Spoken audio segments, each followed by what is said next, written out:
Na, da werde ich aber mal ganz schön stimmig begrüßt. Ja, hatte ich total vergessen. Scheiße, dass hier noch eine Solar Eclipse läuft. Ja, wunderschönen guten Abend, ihr da draußen. Das Griffy ist wieder da. Mit, ja, ich habe die Musik in Terraria mit Absicht ausgeschaltet, denn, ich wollte euch noch ein bisschen gruselig auf Weihnachten einstimmen mit ein paar Gruselgeschichten von meinen Jungs von Ghastly Tales. Deswegen habe ich die Musik schon mal ausgemacht. Könnte bitte mal die Solar Eclipse bald vorbei sein? Es ist schon 5 Uhr Abend in dem Spiel. Also komm, bald müsste die Sonne da mal untergehen. Und das dann mal vorbei sein. Solange nicht schon wieder eine Motte kommt. Einer von euch hat die Tür aufgemacht. Von euch Vampiren da. Lasst das. Ja, ein bisschen gruselig einstimmen auf Weihnachten wollte ich euch heute.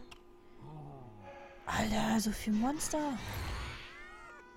Ich habe eine Weile in letzter Zeit nicht Terraria spielen können, deswegen wusste ich jetzt auch nicht, dass da... Hatte ich völlig vergessen, dass hier noch eine Solar Eclipse am Laufen ist. Aber gut.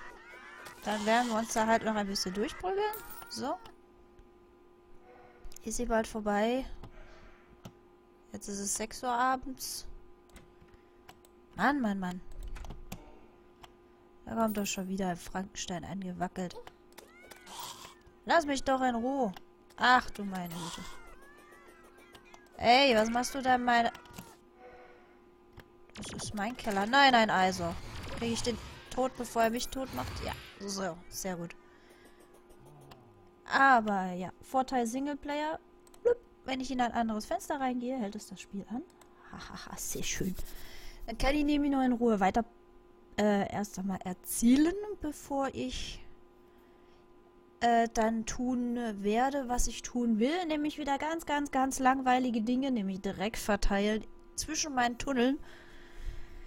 Da kam ich nämlich nicht wirklich so dazu, sonst wäre ich nämlich wieder beim nächsten Kapitel die Karte weiter zerstören. Aber das muss wohl auf nächstes Jahr warten.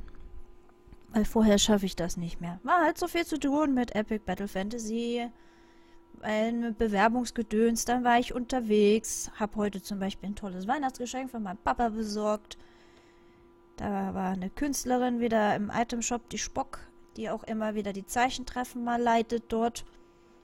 Die hat jetzt seit kurzem angefangen, halt Porträtzeichnen anzubieten. Und da bin ich dann halt noch schnell mit einem Foto von mir und meinem Schatzi hingegangen, dass sie uns da als Weihnachtsgeschenk für meinen Papa das als Porträt zeichnet und so Sachen. Ja, und zack, war die Zeit rum. Deswegen gibt es halt heute Langweiliges zum Gucken.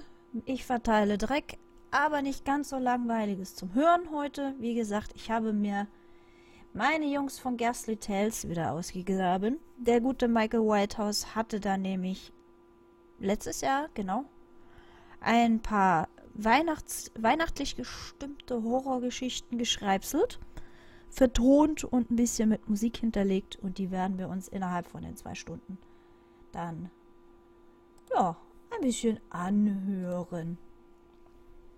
Und ja, genau, die sind sogar alle auch im Dezember hochgeladen worden. Das hier ist zum Beispiel jetzt vom letzten Jahr, dem 2. Dezember, mit dem... nein, Quatsch. Das ist der falsche. Vom 9. Dezember. War aus Versehen im falschen Tab. Dem 9.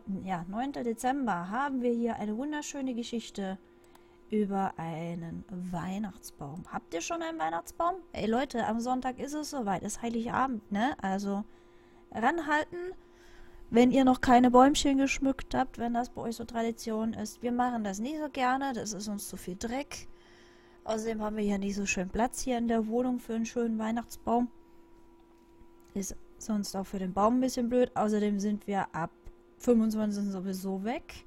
Da würde der uns sowieso verrecken, weil sich keiner gescheit drum kümmern kann.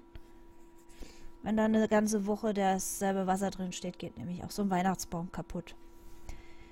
Hier in Deutschland bei uns ist es ja gang und gäbe, dass man sich das Bäumchen nicht selber schlägt, sondern irgendwo kauft.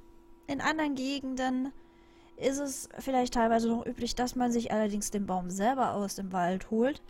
Ich finde unsere Methode hier, dass man sie irgendwo kauft, eigentlich viel besser, denn die werden ja speziell dafür angebaut, jedes Jahr, also angepflanzt und gepflegt und großgezogen, extra für Weihnachten.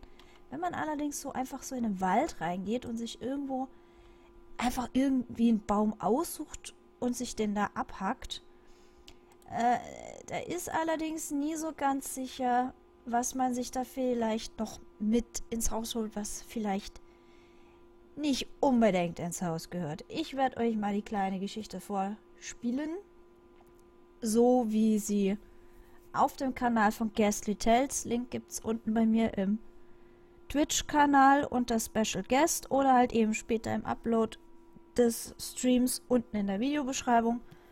Könnt ihr die Geschichte euch dann auch nochmal selber raussuchen und nochmal ohne Terraria-Geräusche anhören. Aber erst einmal machen wir blub, blub. Ändern wir mal das Logo, denn ihr hört ja jetzt schon noch Terraria-Geräusche, aber hauptsächlich jetzt den guten Michael mit seiner Geschichte The Christmas Tree. Jawohl.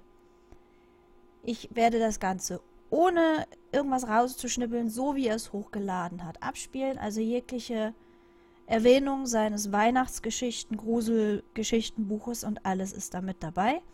Das Buch gibt es leider nicht im deutschen Amazon. Aber wenn ihr Zugang habt zum Englischen, könnt ihr ja mal danach Ausschau halten. Ich werde euch jetzt mal einfach die Geschichte abspielen. Die geht knapp 36 Minuten. Ich wünsche euch dabei, ja, fröhliches Gruseln und ich gehe mal loslegen in die Tunnel, den Dreck verteilen. Season's greetings, dear listeners, and welcome to Ghastly Tales. Tonight we have another macabre Christmas tale to warm your hearts during the cold, bitter night. Come with me now as we peer through the window of a lonely, snow-covered house. Upstairs, a young child sleeps, and yet the house is not otherwise devoid of life. A darkened reality festers in the mind of a father who sits as we speak downstairs, a drop of whiskey in his hand, staring at the lights on his Christmas tree, staring in wonder and in apprehension. I'm Michael Whitehouse, and this is the Christmas Tree. Staring at the tree, whiskey in hand, Pete was pleased that this year would be different from the last. It had been the strangest time of his life, but he truly felt like things were finally coming together. And when better to come together than at Christmas, a time he loved more than any other. In some ways, the past year had been like an eternity, in others as if it had succumbed to time in the blink of an eye. But either way, he was glad to see the back of it. Gazing at the Christmas tree, its beautiful lights casting a warm hue over the room, and the snow quietly falling outside as the sun set, Pete began to think of the past year, of his daughter Lana and his wife Janet.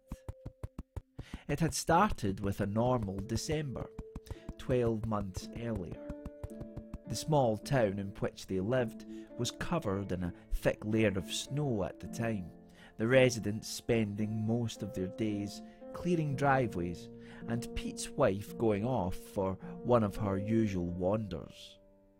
She had been gone for a couple of hours, but while Janet was utterly devoted to her family, she still needed moments to herself, to clear her head, to diminish the stress that comes with a loving yet disorganised husband and a little girl who was kind but who enjoyed trying her parents' patience as much as possible. When the tensions of a domestic life clouded her feelings or began to weigh on her spirits, Janet would wander out of the back door into the fields and woodlands which characterised the entire area, and would trek for a little while through the pines which dotted the landscape. It therefore wasn't unusual for her to be gone for fairly long periods, especially since it was around that time of year when she would take it upon herself to choose the Christmas tree. No matter how much Pete or Lana asked to help out, this was Janet's job. She loved the tradition of it, the process of choosing the best possible tree, cutting it down, bringing it home on her red motorised sledge, and then seeing the bright smiles on her family's faces as they would gleefully take the tree indoors and decorate it with sparkling glitter garlands, warm glowing lights, and an array of festive baubles. It was a small highland town where they lived, far away from any major city, but Janet and the rest of her family loved their home. The simplicity of it, the feeling of being an integral part of a close-knit community, and of course the beautiful surroundings, lush during the Scottish summer and cold, crisp, stark, but yet awe-inspiring in the winter. Most importantly, she loved the pine woods nearby, specifically a collection of trees which sat at the top of a small hill within walking distance from the house, perfect for picking a Christmas tree. She would return there each year, and while their numbers thinned due to a few other neighbours going there for the exact same purpose, there were enough trees to last a good many years. When she had been gone for 3 hours, Pete began to grow nervous, as this was longer than usual, and since it was getting dark, he took it upon himself to venture outside, telling his daughter Lana to lock the doors after him, and that he would not be long. Lana laughed when he told her that he expected that Mummy was struggling through the snow with a huge tree, bigger than any other they had ever had.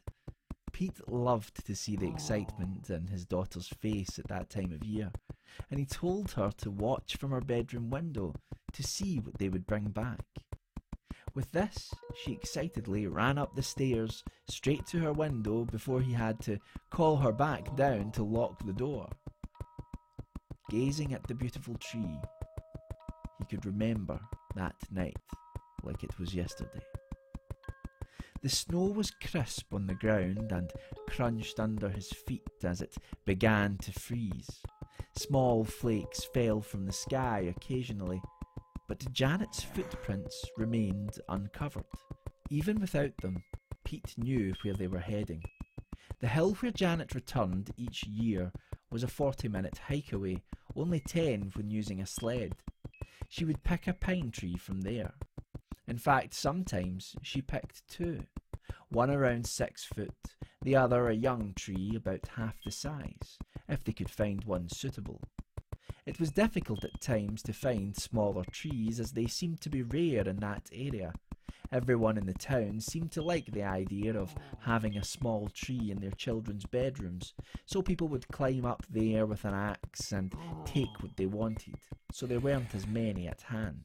Lana, at one time, had thought it was sad to cut down and kill the trees, just for people to look at them.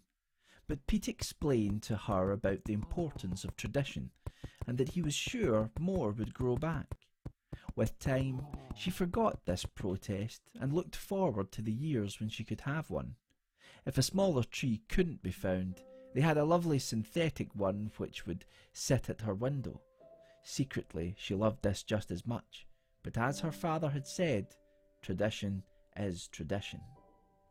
The larger tree would be placed in the living room and adorned with an assortment of baubles, glittering decorations, and lights. The other, in Lana's room, would be sprayed with a can of fake snow and covered in hanging candy sticks and chocolates, although she was always told she could only have one a day before bed as a treat. Of course, occasionally she would break this rule and just hope no one would notice. Janet could always tell, but she would let it go. Christmas time was the best time after all, and it was so brief. As Pete approached the hill, he knew something was wrong. He felt it in his bones. As he climbed, the snow began to fall in greater volume, and the sky dimmed with it. Standing at the humble summit, a stillness spread, silence interrupted momentarily by the almost audible patter of snowflakes floating gently to the ground. He followed the footprints now with purpose, knowing that if the snowfall increased, that it would be nearly impossible to find Janet. Twilight fell, covering everything in a dark blue wisp of colour, as the frost began to nip at his now rosy cheeks. The footprints bobbed and weaved their way through the huge pines, finally stopping next to a wonderfully thick and vibrant tree, one which was perfectly suited for their purposes.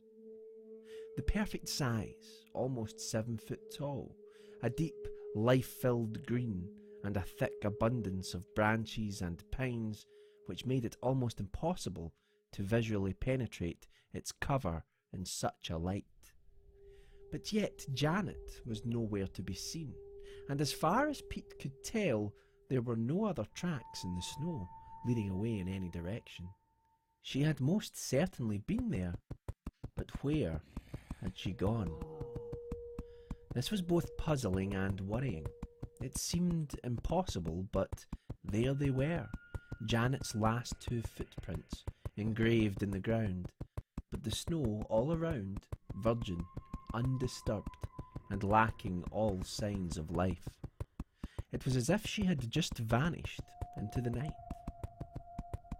Looking at the base of the tree, Pete ran his fingers over a deep gash in its trunk. There was no doubt about it. Janet had taken a few swipes at it with her axe. Then, for some unknown reason, she had left, or perhaps moved on to a tree she felt was more suitable. Surely not, though. This tree was perfect.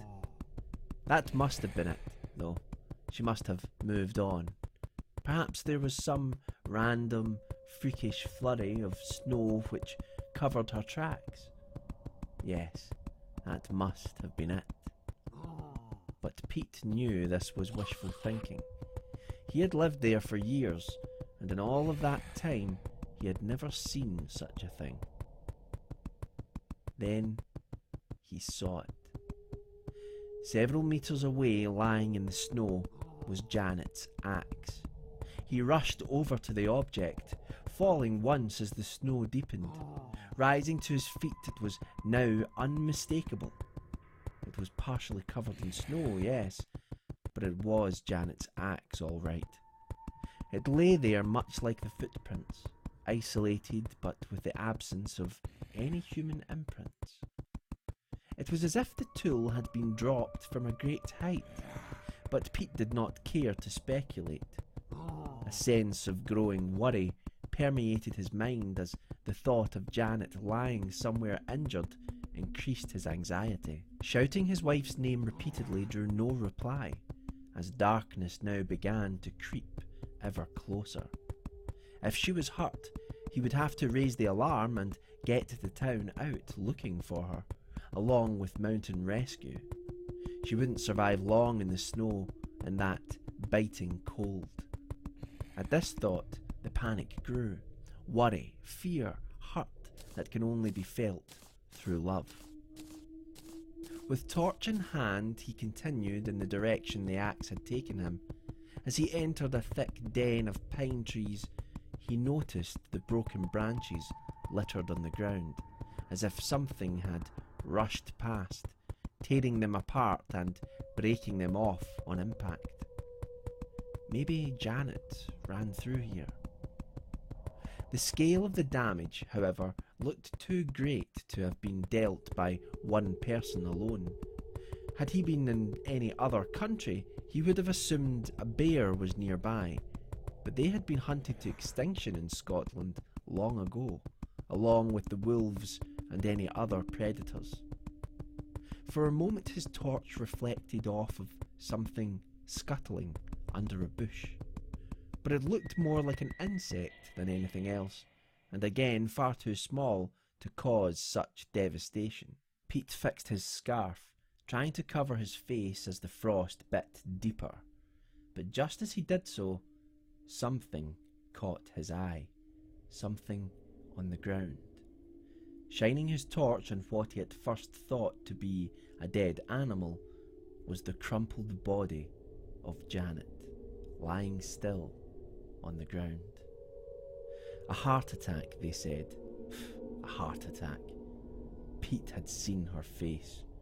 He had looked upon those eyes, once so filled with kindness, transfixed in a frozen stare, cold, glassy, black with fear.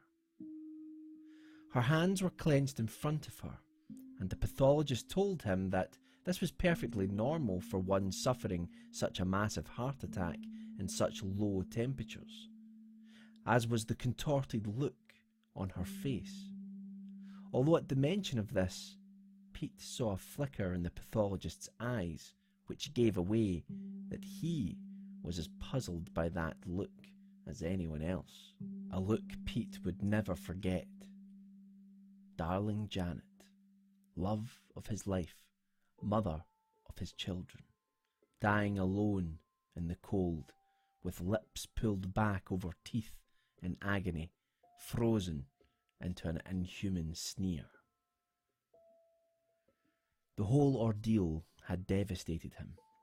If it hadn't been for their daughter Lana, for the necessity of her needs to be met before his own, Pete would have found it nearly impossible to have gotten through it. The past 12 months had been cluttered with reminders of an aching loss. As with any bereavement, the first time of doing something once shared without that person made the pain more acute. The first Christmas, the first day at work, the first walk to school, the first family get-together. Every person's face etched in concern, accompanied by the usual well-meaning but empty traditions of, "How are you holding up? It must have been so difficult, and if there's anything I can do." Helping his daughter through the loss of her mother was all he had to make sure he could face another day. But that stopped now. They had been through the horror, through the denial, through the silent meals, through the lonely cries of despair at night, through the birthdays empty and sombre. They had been through it all.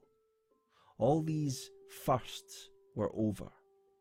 It had been over 12 months since Janet's death, and Pete felt almost exhilarated by this. He still missed her every day. The pain would never truly leave him, but the feeling of accomplishment, of strength, something which he thought had deserted him, that he had endured, filled him for the first time with thoughts of the future, thoughts that life does indeed go on, even when our dearest have gone before us. And what of his beautiful daughter, dear, kind Lana? He may have felt compelled to bring her through the past year, but her empathy and strength had left him in awe, characteristics which someone so young had no right to possess, but which were thankfully present nonetheless. When she had cried, he had been there, and on more than one occasion when he lay sobbing, staring at that empty void of space in his double bed at night, Lana would waken and climb in beside him, and they would both cry together until they fell asleep. She was his rock, and by God she was going to have the best Christmas she'd ever had. Pete had made a number of arrangements. He had spent a fortune on every gift imaginable. He had filled the house with every food and treat that she enjoyed. and both Janet's parents and his own were flying in for Christmas dinner to be with their brave, sweet little granddaughter. He'd also organised for Lana's friends to have a sleepover on Boxing Day, which she had pleaded for, but Pete always knew he would give in eventually. She never asked for much, but this year, this Christmas, she would have more than she could possibly imagine. The house was perfect, but there was one thing left to do, one thing that Pete had dreamt of since the night he found Janet's body. She had chosen that tree. It was going to be sitting in their living room, adorned with all manner of decorations. That was its purpose, its very reason for being. Janet never finished cutting the damned thing down. It was, in many ways, her dying act, and Pete was going to make sure that it was fulfilled. On the anniversary of her death, he wandered through the snow, winding his way through the pines until he stood at the foot of that ominous little hill. The sun shone brightly, and it wasn't as cold as it had been the night Janet died, but each footstep was accompanied by a sickness in the pit of Pete's stomach. Each stride a morbid reminder of the previous year, and that terrible heartbreak in the snow. Marching to the hill's peak, he first walked to and observed the scene of Janet's untimely death. Standing there where her body had laid, Pete wiped the tears from his eyes and placed a small Santa figurine on the ground, burying it in the snow. It had always been hung from the branches of each yearly tree and was her favourite decoration. It seemed only right that it be with her. After another few minutes of trudging, there it was. It was still standing, that damned tree. As if ravenous for revenge, Pete pulled Janet's axe from his backpack and charged at the pine. He battered and chopped at the cut which Janet had made the previous year, making it deeper with every slice, with every pound of pressure he could muster.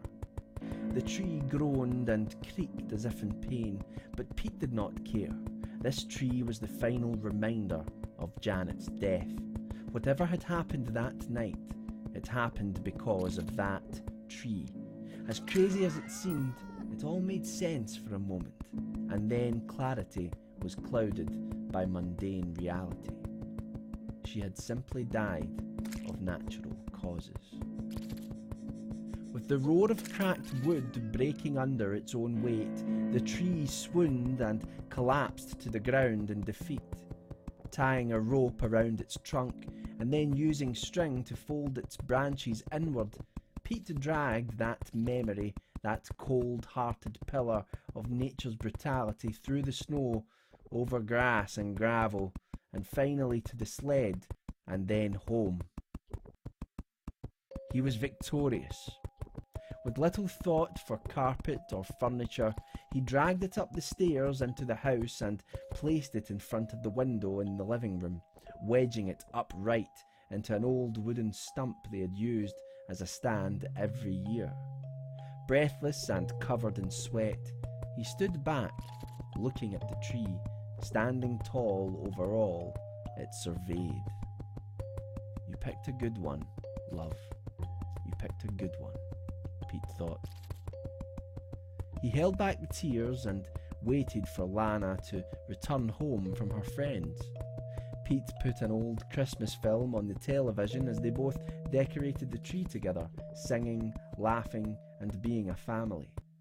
There were moments, fleeting glances when they caught one another's stare, a glance which showed pain buried deep down inside, one which said, "I miss her too." But it was Christmas, and the moments of grief passed, buffered by longer, caring periods of happiness. Contentment caressed smiles from ear to ear, and festive spirit once more filled that home, which had for too long been host to loss and anguish. As night began to fall after Lana went to bed, earlier than usual because the excitement had worn her out, Pete decided to reward himself for the day's efforts. The lights were dimmed, and after pouring himself a large whisky, he sat on the living room couch and stared at the tree. Draped in tinsel garlands and adorned with bright white Christmas lights, it really was a sight to behold. The best tree, in fact, they had ever had. "Here's to you, gorgeous," Pete said, lifting his drink to the sky in a symbolic gesture, toasting his wife. Staring at the Christmas tree, its beautiful lights casting a warm hue over the room, and the snow quietly falling outside as the sun set, Pete began to think of the past year, of his daughter Lana and his wife Janet. Time passed slowly as he thought of all things gone, how they had led to this moment through pain and suffering, but now hopefully onwards to the future, and one filled with at least the briefest possibility of joy. The glow from the tree reflected off of the window, but it penetrated far enough to illuminate the now thick blur of snow falling to the ground silently outside. The room remained dark, but the lights bathed everything subtly in a warm Yuletide radiance, which, when accompanied by the orange lambency of the fire, only served to cultivate the anticipation for Christmas even more so. For the first time in a year, Pete was happy. Something bothered him, though. There was a slight apprehension or annoyance at the back of his mind, something which was spoiling the display. Sipping at his whisky, casting a glance at the entire room, he finally saw what the problem was. Two of the Christmas tree lights were occasionally flickering, not constantly, but often enough to be noticeable, and more importantly, aggravating. Downing the rest of his drink, Pete rose to his feet, now feeling the aches in his muscles from the effort exerted while cutting down and dragging that thing to the sled. Walking over to the tree, the lights were indeed flickering, but there was something unusual about them. They seemed deeper than the rest, as if coming from around the trunk, rather than resting on the branches. Again, Pete was struck by how dark the interior of the tree was, that even in the presence of many lights placed upon it, he could not peer or adequately see between the branches. Even the two lights which sat deeper behind the pines did not seem to illuminate their surroundings in any way. The empty glass slipped from his fingers, smashing on the floor. The lights were fine. They were not flickering at all. But the occasional blinking of two eyes amongst the branches had been enough to catch his attention. He froze to the spot, and it was as if the room grew somehow darker. Something stirred between the pines, between the knotted wood, and the scratched, porous surface. Something lived there. A feeling of utter paralysis now took hold, his feet firmly glued to the ground as the two eyes slowly pushed forward. Creaking and cracking, a face revealed itself from between the pine-covered branches, as if seeping out from its innermost visceral point. Mould-covered, ancient, its features twisted in rage. Fear began to course through Pete's veins. His heart beat faster and faster as the face moved closer, its eyes devoid of pupils now swamped in a maddening yellow, and from below the protrusion of two thin, moss-covered legs arching out from between the branches. With a creak and a snap, it straightened itself now, standing in all of its terrible glory in front of the tree. It was now pitch black outside, and it would have been clear to Pete that this animal, this creature, was of a nocturnal nature. But in its stare, he found himself helpless. His heart skipped. First, it was a palpitation. Then he could feel a searing pain in his left arm. He clutched his chest, but his feet remained adhered to the ground, and it was impossible to look away from those yellow, unmarked eyes. Its gaze came closer still, and in the pain which it brought, Pete knew he was going to die. To be found like Janet, cold, face contorted, and the second victim of that which lived amongst the pines on that hill. The pain was now unbearable, but the paralysis removed the possibility of a scream. What little light there was from the fireplace now illuminated its head, elongated on one side and pulsating on the other, its face dominated by a large, dark hole which appeared in place of a mouth or nose, one which no light could penetrate. As its boil-ridden head stooped to meet his own, and the hole in its face almost touched his mouth, an involuntary sneer pulled Pete's lips up to reveal his teeth, as his face contorted into an entirely unnatural position. Then, that one word. A word so powerful, so pure, that even the most evil of intentions could be dispelled by it. Daddy.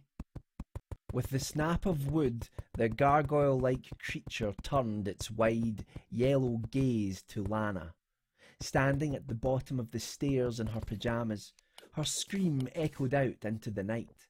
Arms outstretched, its odd-numbered fingers moved with a stutter as its moss-covered legs groaned, carrying it forward in a peculiar, unbalanced motion towards her. Now Lana was paralysed by its stare, and with each step closer, her face contorted more fiercely, and the pain in her chest brought her to the point of unconsciousness. As intense as its ancient stare was, it was focused. So focused that it did not notice Pete clawing his way across the floor towards the kitchen.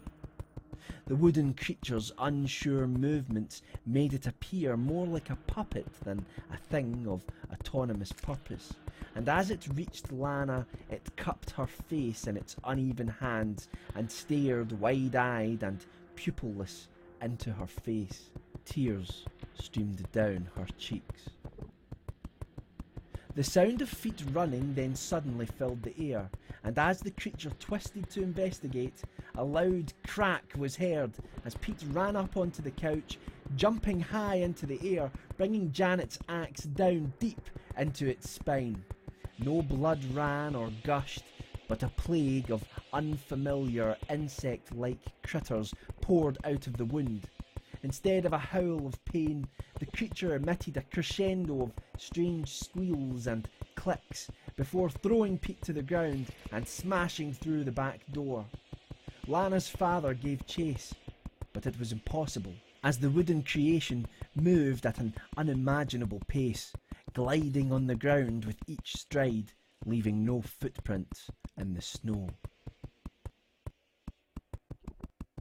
After a visit to the nearest hospital, both Lana and her father were given a clean bill of health, but they never returned to that house, filled with memories of the good times, the happy times, of a mother, a wife, a kind soul, of birthdays and weddings, and of course, of Christmas time.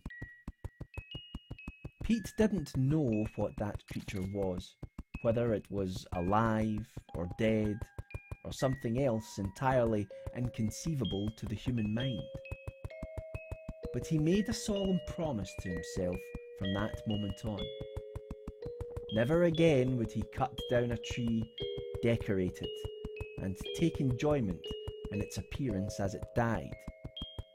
Because no matter how pretty they are, no matter how much warmth they may give, no matter how much they might make people think of Christmas, you just don't know what may be living inside.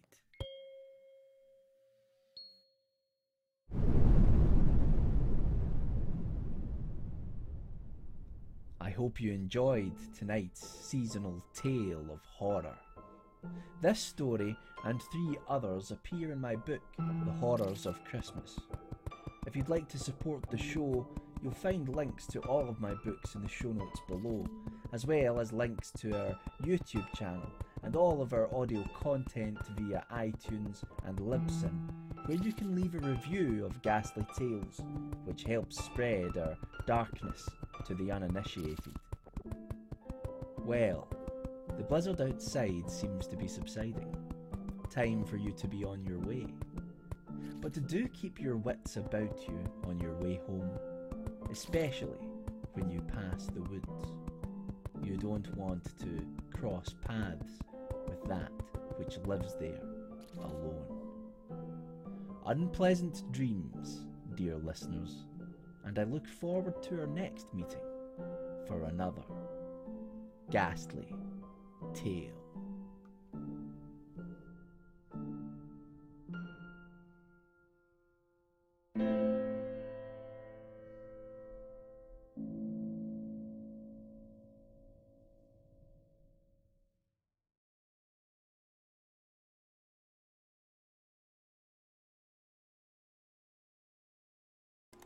Und damit ein herzliches Dankeschön an den lieben Michael für das Schreiben und Vertonen dieser Gruselgeschichte. Ja, und ich hoffe, ich habe jetzt nicht vielen den Spaß an Weihnachtsbäumen verdorben. Ja, denn wie ihr gerade gehört habt, man sollte schon aufpassen mit Bäumen, wenn man sie sich selber aus dem Wald holt. Man weiß nie, was da drin leben könnte. Was man da vielleicht sich mit ins Haus schleppt. Ja, und dann möchte ich jetzt noch alle neuen Zuschauer im Chat hier noch begrüßen. Hallöchen, hallo. Nein, der da vorgelesen hat auf Englisch, das bin ich nicht selber gewesen, aber ja, das war der liebe Michael Whitehouse, ein schottischer Horrorgeschichten-Schreiberling, der mir irgendwann mal auf YouTube begegnet ist. Ein Link zu seinem Kanal gibt es bei mir unten in der Kanalinfo, in dem Panel Special Guest oder später auch auf dem YouTube-Upload des heutigen Zockt und Lauscht. Und ja.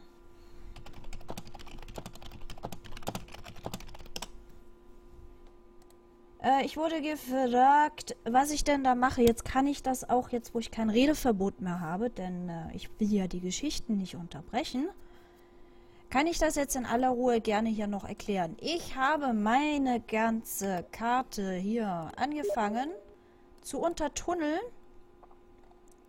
Und zwischen den Tunneln mache ich da immer ein bisschen Dreck dazwischen. Das ist nicht immer Tunnel auf Tunnel auf Tunnel auf Tunnel. Außerdem baut man ja auch, wenn man sich durch die Karte buddelt, Dreck ab. Und ich möchte möglichst viele der Blöcke, die sich auf der Karte finden, auch wieder in die Karte einbauen und nicht in meinem Lager. Das ist hier dieser Keller da, wo ich Sachen lagere, die ich nicht verarbeite und nicht verkaufen kann. Also Holz und sowas verarbeite ich immer noch und verkaufe ich, dass möglichst wenig Kisten voller Blöcke hier übrig bleiben. Ja, ich möchte halt möglichst viel von dem, was ich hier abbaue, auch wieder in die Tunnel reinstecken. Deswegen habe ich zum Beispiel hier ein paar Wüsten gebaut mit dem Sand. Ich habe ein Crimson gebaut, hier mit dem Crimstone. Hier ist auch ein Corruption, das musste ich allerdings von einer anderen Karte holen. Hier habe ich ein Hollow. Weil das hier eine Crimson-Karte ist, gibt es hier natürlich keine Corruption. Kein Evenstone halt. Ja, und ich bastle mir hier verschiedene Biome auf die Karte und untertunnel das Ganze bis hierhin. Der Rest, der wird eine riesige Höhle mit ein bisschen Lava. Habe ich hier drüben schon angefangen. Und ich muss noch herausfinden, wo ungefähr ich die Plattform hinmachen muss. auf der man dann langlaufen kann, wenn man mal Bock hat, hier auf der Karte halt nochmal die Wall of Flash zu machen. Dann kann man hier unten einfach dann in die Lava blub, reinfallen lassen, eine Puppe, und dann kann man einfach nur über die Plattform später laufen und dann Lust und Laune noch eine Wall of Flash kloppen oder so. Aber ja, die Karte, wie ihr seht, da ist noch sehr viel schwarz, das ist noch nicht gemacht. Das ist alles noch nicht erledigt. Der Dungeon ist auch noch da. Hier, den Schnee, den habe ich abgebaut. Da habe ich meine eigene Skipiste gebaut. Man kann zwar kein Ski fahren in Terraria, aber ja, ich habe da halt meinen Skiberg hingebaut. Und die ganzen Inseln in der Luft habe ich auch noch nicht erkundet. Da ist noch eine ganze Menge zu tun. Und es ist die große Karte. Die ganz große, die Riesenkarte. Bei der ich mir das vorgenommen habe. Bei der kleinen ging es schneller. Wesentlich schneller als bei der mittleren. Aber nein, ich muss ja unbedingt die große machen. Naja. Da habe ich noch... Ja, da habe ich noch viel vor. Mitspielen, mithelfen ist leider aktuell bei meiner alten Kiste nicht möglich. Der verträgt es nicht mehr ganz so gut, als Multiplayer zu hosten. Deswegen mache ich die Sachen gerade alleine, oft auch offstream. Aber ein paar Jungs, die arbeiten noch an unserer gemeinsamen Boss-Arena. Denen habe ich extra die Karte rübergegeben, dass die das weiterbauen können. Wenn ich einen neuen Rechner habe, kann die Karte gern wieder rüber zu mir. Und ein neuer Rechner ist auch viel leistungsfähiger als meine 10 Jahre alte Kiste hier. Dann kann man da auch gerne wieder was zusammen machen, aber der alte Opa, der mag nicht mehr so viel. Ich bin froh, dass er überhaupt streamt. Ja. Jo, ja, ich habe mir für heute, weil das reine hier mir beim Dreck platzieren zuschauen so langweilig ist, ich glaube, das will sich keiner anschauen, halt eben ein paar Gruselgeschichten von Michael rausgesucht, weil ich mit ihm und seinen Kumpels von dem YouTube-Kanal ja gesprochen habe, ob ich deren Geschichten spielen darf, dass meine Sachen nicht immer ganz so langweilig sind. Sie sind halt auf Englisch. Schottisches Englisch, um genau zu sein, muss man sich vielleicht ein bisschen dran gewöhnen, aber wenn man erst einmal gelernt hat, das Schottisch zu verstehen, ich finde es eigentlich ganz niedlich. Und ich höre die Geschichten von den Jungs auf dem Kanal eigentlich sehr gerne. Könnt ihr gerne mal vorbeischauen. Die machen auch Horror-Mini-Filmchen oder Podcasts, wo sie sich über verschiedene Sachen unterhalten. Letztens haben sie sich zum Beispiel über Virtual Reality eine halbe Stunde unterhalten. Oder manchmal unterhalten die sich über verschiedene Filme oder irgendwelche Geschichten.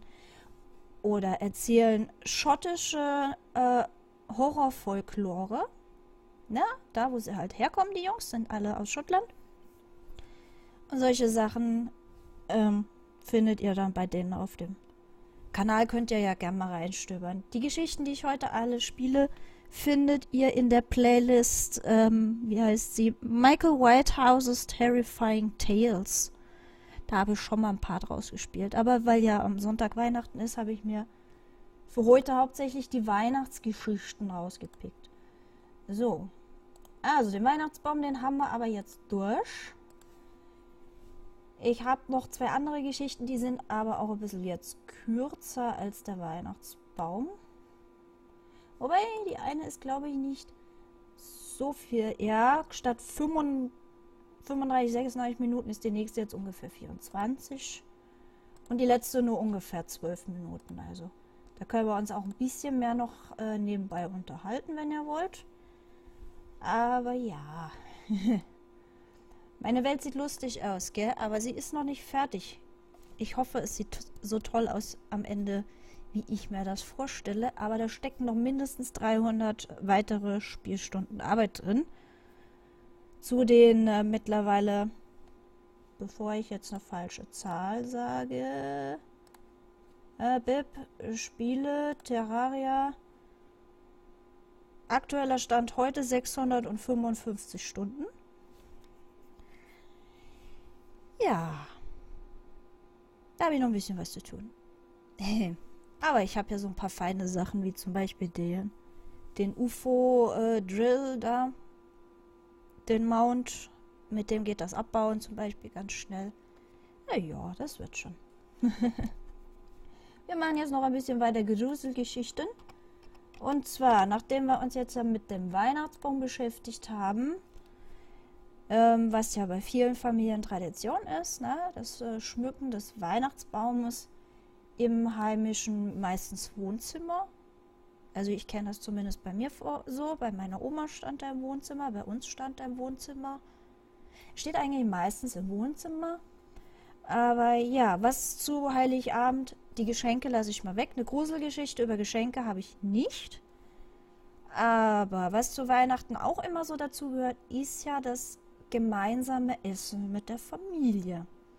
Und in der nächsten Geschichte geht es um eine ganz besondere Familie, die es sich zur Aufgabe gemacht hat, jedes Jahr einen älteren Menschen, der keine Familie hat, zum Weihnachten feiern, zu sich einzuladen, zu einem kleinen Weihnachtsessen.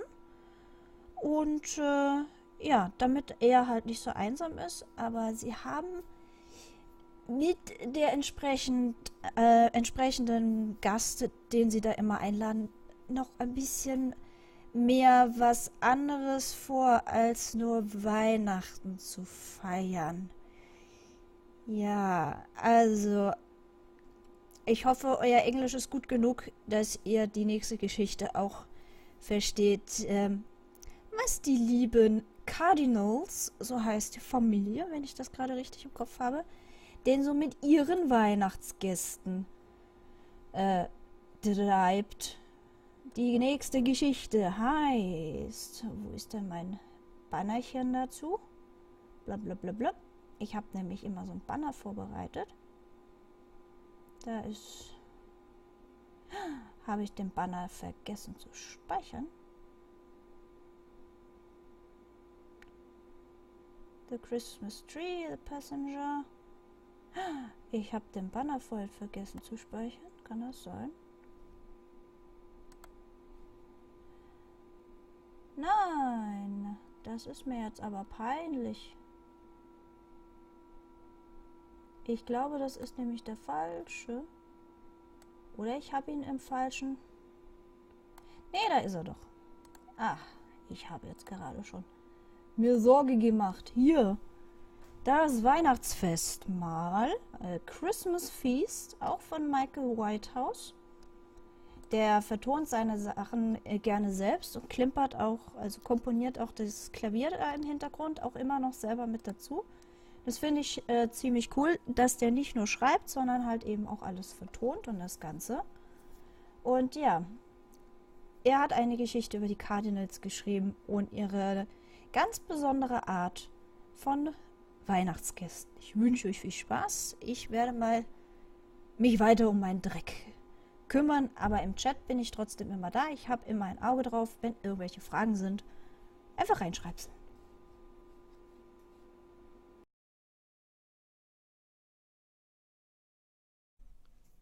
Season's greetings, dear listeners. Tonight is our third Christmas story of the festive season. All 4 of our Christmas tales can be found in my short story collection, The Horrors of Christmas. You'll find links to it in the show notes below.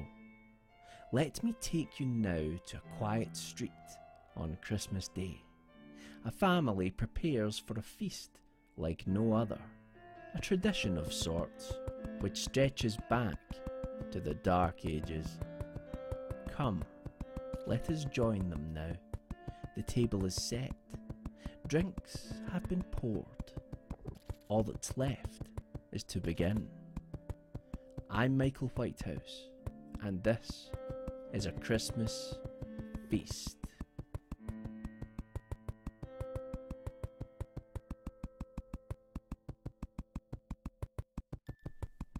He first suspected that they were going to eat him when he noticed the distinct lack of Yuletide smells. It wasn't perhaps a conscious thought, at least not one which had been fully realised, but there was a clear growing unease within him. Somehow, he just knew.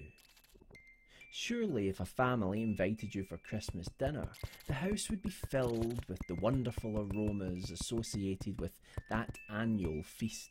Succulent roast turkey, honey-glazed vegetables, perhaps the fumes of mulled wine or a brandy-covered Christmas pudding. But no, all of these were absent, yet the table was set. It was a particularly bleak Christmas, and while snow was often welcome at that festive time of the year, the penetrating cold and frost, which seemed to sabotage both homes and their residents' bodies, was not. The temperature had plummeted on the 7th, and there had been little sign of any forthcoming reprieve. Families attempted as best they could to reach one another, but for many it was to be a lonely Christmas day. Travel, especially for the elderly, was almost impossible for fear of slipping on the ice. One fall was all it would take for a broken hip or shoulder, and for the more fragile individuals amongst them, recovering from such an injury was not an easy task. Certainly not as easy as it would be for those of a younger vintage. The Cardinal family had taken pity on an elderly gentleman who had recently moved into the neighbourhood only a few streets away. They were of an upstanding stock and took part in a local home help initiative, spending time with the old and vulnerable. Everyone knew and loved them. Timmy was the youngest, a boy of only 5 or 6. He was a child whom all looked upon with great adoration, never complaining, never causing trouble, always adorable. And his 10-year-old sister, Camilla, was equally as admired. They were both a testament to the caring and nurturing parenting skills of Ben and Lucy Cardinal. Each year, as the cold winter drew in, the Cardinal family were admired for their dedication and commitment to those around them. Their passion, almost zeal for helping those who were less fortunate. But behind the smiles and the skin-deep facade of that of a loving family lurked a far more sinister purpose. They had a tradition each year, a way to reward themselves for their kindness and generosity, one which stemmed back through many previous generations of the Cardinal family. Each Christmas, they would invite a guest for dinner, who would be welcomed with open arms into their home, sat down at a beautifully set table, provided with humorous and enjoyable Christmas conversation, and then, by the light of the roaring fire, the guest would be stabbed to death and eaten gratefully. They all revelled in the old tradition, with Timmy looking forward to it the most. He had a ferocious appetite and a waistline to match it, but children do get so wrapped up in the anticipation of a family Christmas, and his parents were delighted to see a growing boy fill his belly. Camilla was of a more quiet disposition than her stout little brother, slight of figure with a pallid complexion which reminded all of her mother. But make no mistake, she adored eating with the family and could render anyone silent with a sharp, cold insult. Ben was the local police chief for the area, so covering up their annual feast was quite the cinch, while Lucy was, shall we say, a relation of sorts, and was entirely enthusiastic about maintaining the Christmas tradition. Their guests were invariably those without family, and often of a ripe old age, forgotten by society, left to wither in their isolated little houses. Ben explained to the children yearly that it was almost a kindness to put the victims out of their slowly increasing misery, and besides, when they did eventually die, they would be shoved into a box in the ground or roasted into ashes. What a waste of good meat! This year, Timmy and Camilla were especially excited. It was all their mother could do to calm their nerves. But on that Christmas Eve it was nearly impossible, for they knew the special treat they were in for the following day. The Cardinals were hosting a most special guest. His name was Sergio Moraru, and he hailed from Eastern Europe. They had never had foreign meat before, and the very idea of tearing into some delicious exotic muscle and fat made this year's feast something to really look forward to. They had met Old Man Moraru just a few weeks earlier when Ben had noticed the unusual name on his home help list. Each year, as Christmas approached, the volunteers at the local church would be given names and addresses of pensioners in the area who had no family and would be left quite alone over the holiday season. At that festive time of the year, and worried that many of the frailer residents might succumb to the biting cold, church committee members would visit each of these lonely individuals and offer a friendly ear, a helping hand, and often some hearty food to the poorest of those on the list. The names would rarely change, but at least one person on that list would sadly pass away that year.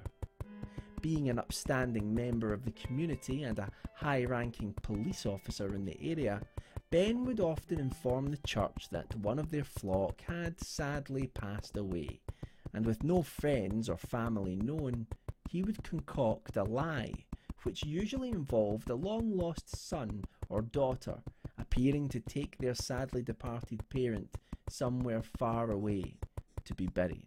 That, or he would say that they had simply moved, having a bit of a deal with a local estate agent and solicitor's firm to throw the proceeds from any property sales their way. The family were not without influence. It was incredible how little people questioned this, but as the Cardinals ensured that each Christmas meal was not an active member in the church or community, people just assumed that Ben knew best. That year, the Cardinals had been hoping to invite Lucy Rindridge around for her Christmas swan song, but unfortunately she had died during the summer. Ben had investigated and he suspected that an intruder had been inside the house with her at the time of her death, but it seemed as though the causes were natural. No, the family would just have to have someone different for dinner. Then the name appeared on the list. Sergio Moraru, 86, slight emphysema, no family, knows no one in the area as he has only recently moved here. Perfect. Ben found Mr. Moraru to be an absolute delight. While he was obviously very frail, his mind was still sharp, and he regaled Ben with numerous colourful stories about the old country, and the adventures he had had while in the full bloom of youth. Of particular interest were his war stories, and Ben was thrilled to know that their main course would be that of an intelligent, well-travelled man. He even looked unlike any of the previous victims. He was quite tall, although slightly hunched with age, and with a long, crooked nose and intense stare.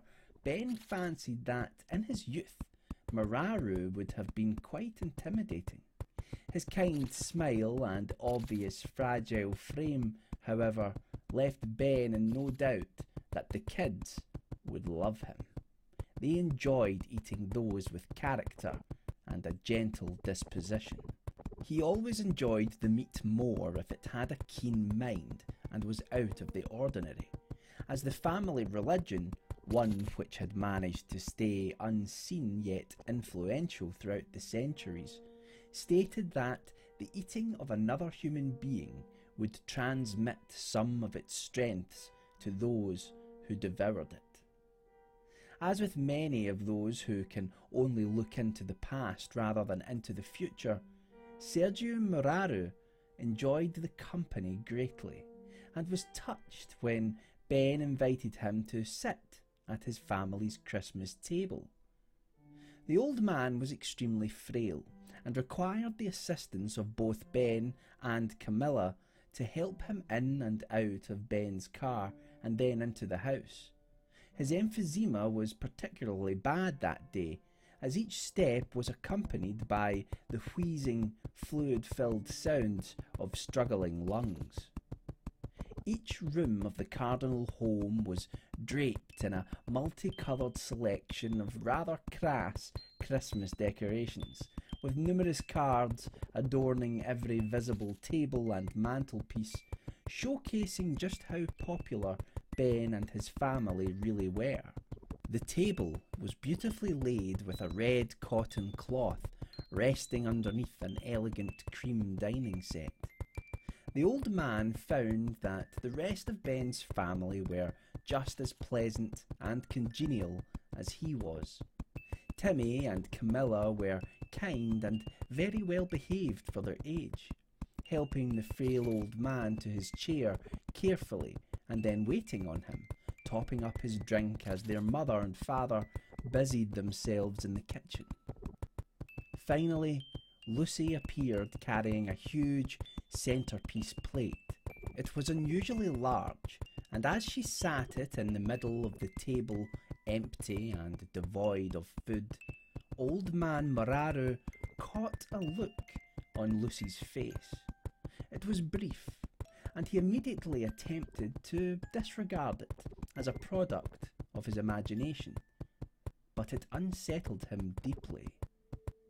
It was as if a private joke had passed between the eyes of Lucy and her children, a flicker of a grin, and not one of kindness or of Christmas spirit, but rather one resembling that of a conspiratorial bully, as if Sergio was the unwitting recipient of some unwholesome prank waiting to be ridiculed.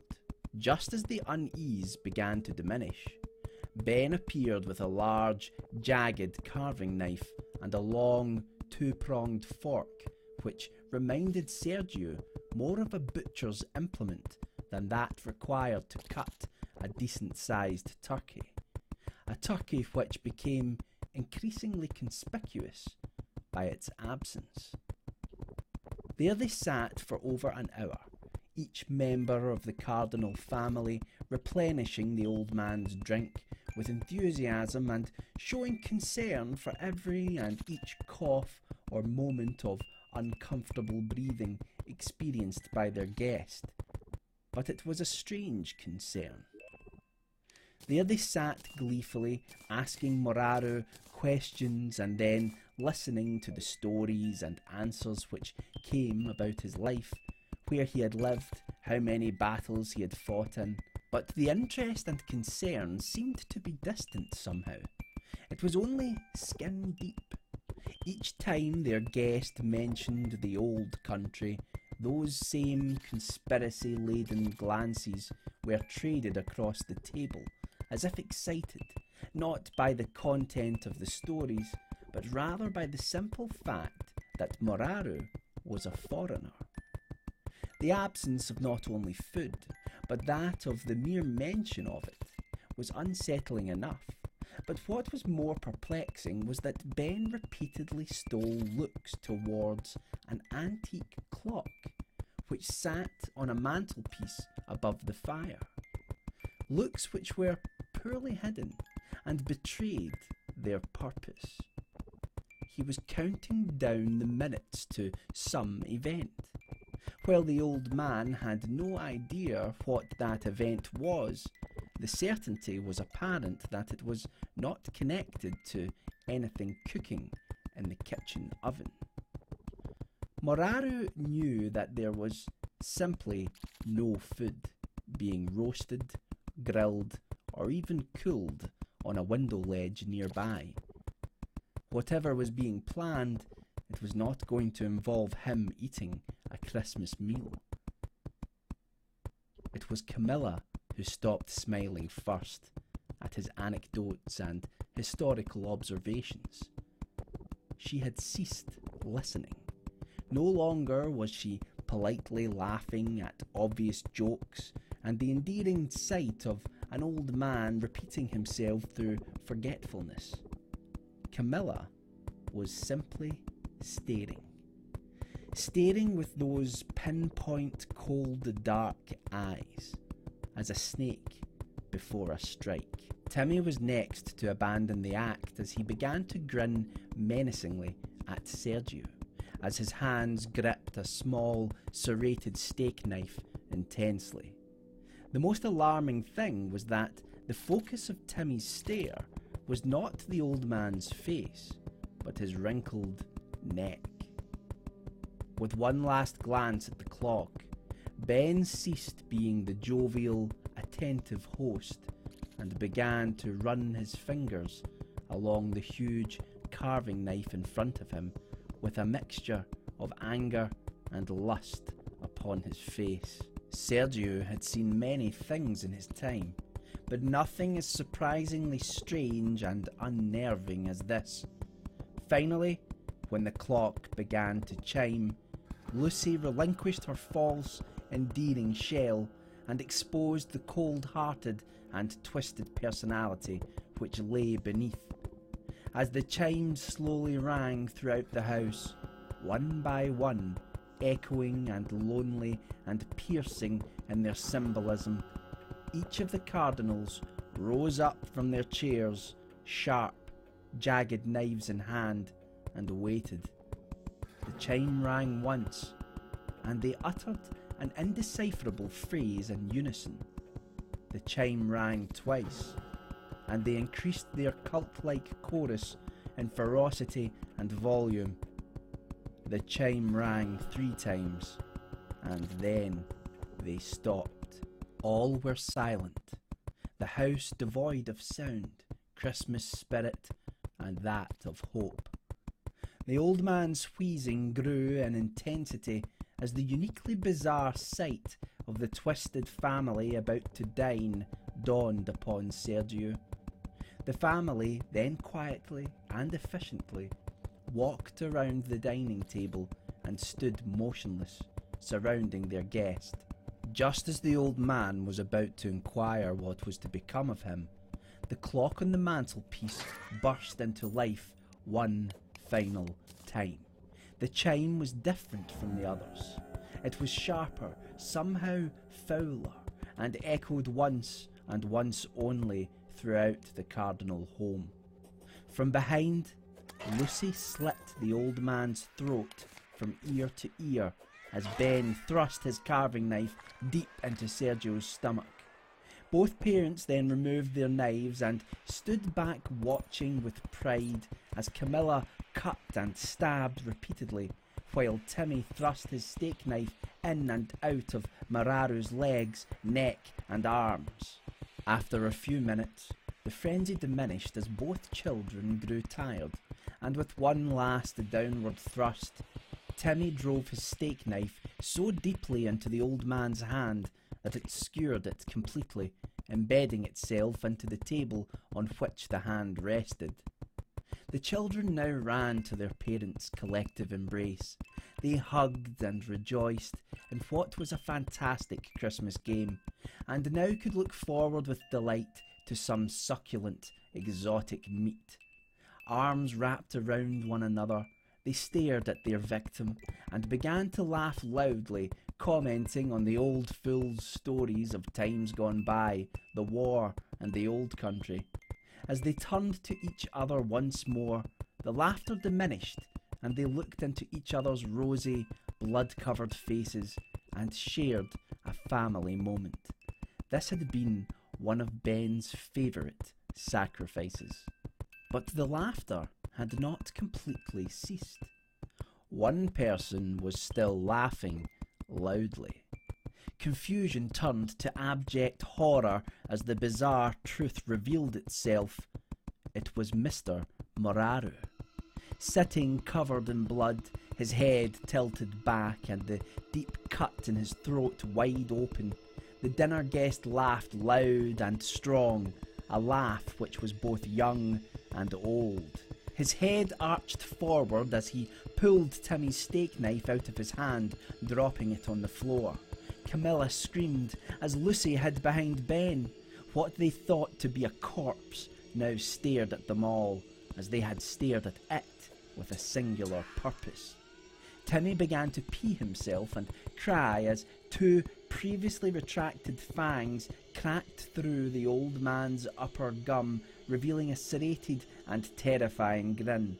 As he rose to his feet, Lucy fainted, and with both hunch and age now gone, the Cardinal's guest loomed tall and dark before them, his eyes piercing, telling tales of countries and decades and of centuries of existence.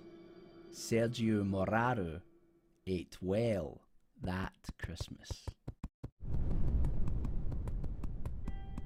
I hope you enjoyed tonight's Christmas tale. If you did, please consider supporting the show by reviewing us on your podcast app of choice and by subscribing to us on YouTube. I wouldn't want you missing out on any of our dark, twisted stories. You'll find links to everything ghastly in the show notes below, including my book, The Horrors of Christmas, which contains this very tale and others. Well, looks like the snow is getting heavier. You better be on your way. I wouldn't want you to get stranded here. Besides, tonight I'm having a few friends for dinner. Unpleasant dreams, dear listeners, and I'll see you again soon for another ghastly tale.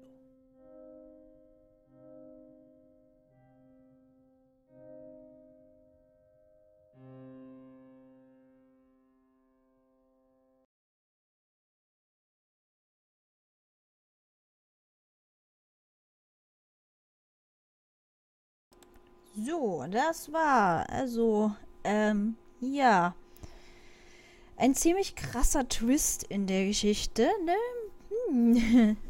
Ich hoffe, ihr habt alles auch mitbekommen. Leider ist der Twitch-Inspektor einmal ganz kurz verschwunden. Ich hoffe, da gab es keinen Schluckauf in der Leitung. Aber jetzt ist es wieder da. Also ich scheine noch live zu sein, ja. Gut, also das war natürlich ein ziemlich interessanter Twist in der Geschichte. Da hat sich eine Kannibalenfamilie einen Vampir zu Weihnachten eingeladen. Tja, und wer hatte dann ein wunderschönes Weihnachtsfestmahl? Der Vampir. Ganz krasse Wendung in der Geschichte. Schon sehr interessant, wie auch schon so ein bisschen so angedeutet wird am Anfang, ne? Weil der Vater von den Cardinals, der ist ja so Polizist oder irgendwas Rechtemäßiges da und war da halt bei einer der älteren Damen, die vor kurzem gestorben ist, zufälligerweise um den Zeitraum rum, als der Vampir halt eben in der Stadt sich niederließ. Ist die gestorben auf seltsame Weise, was man sich nicht erklären konnte. Und ja, ist es schon, also was er manchmal da schreibt, das ist schon interessant, der gute Michael. Ich bin dieses Jahr selbst zu Gast an Weihnachten, und zwar bei meinem Vater. Von dem bin ich mir hundertprozentig sicher, dass er nicht die Absicht hat, mich und meinen Mann an Weihnachten zum Festmahl zu verspeisen. Sonst hätte der das schon viel früher getan.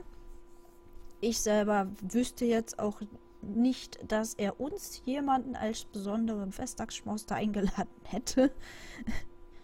Bin ehrlich gesagt, weiß ich noch nicht immer, was Papa überhaupt zum Weihnachtsessen geplant hat. Wobei ich ihn ja sowieso erst am 25. sehe, denn an Heiligabend wollen mein Mann und ich den Sonntag erst noch ein bisschen zusammen verbringen. Und wir hatten auf jeden Fall geplant, uns Bœuf Stroganoff zu machen. Das allererste Mal so ein russischer Rindfleisch-Eintopf mit sauren Gurken und Pilzen. Was sehr lecker klingt, habe ich selber noch nie gekocht, noch nie gegessen. Bin ich mal sehr gespannt. Darf ich nicht vergessen, muss ich das. Ich hoffe, dass was der Metzger da verkauft, ist auch wirklich Rindfleisch.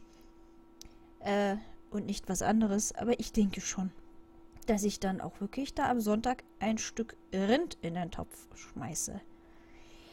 Ja.